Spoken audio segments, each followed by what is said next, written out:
নমস্কার, আমি লিপা ঘোষ সরকার। সবাই কেমন আছেন? আশা করি সবাই খুব ভালো আছেন, সুস্থ আছেন। আজকে একটু অন্য রকম কাতলা মাছের কালিয়া করা যাক।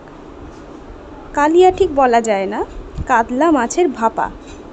আমি জানেন তো আজকে এটা ফার্স্ট টাইম করলাম, এবং ফার্স্ট টাইম করার পরে আমার জাস্ট এক্সপ্রেশান এবং টেস্ট দুটোই চেঞ্জ হয়ে গেছে।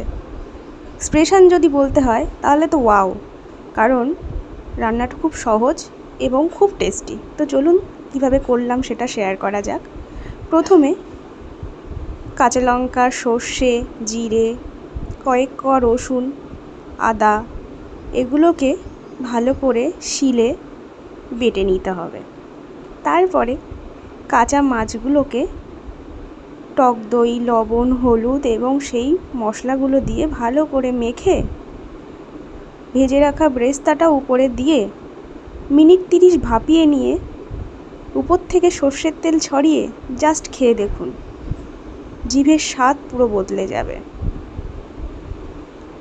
ভাপ দেওয়ার সময় কিন্তু খেয়াল রাখতে হবে যেন মাছগুলো প্রপারলি কুক হয়। জাস্ট অসাধারণ টেস্ট, একবার ট্রাই করবেন।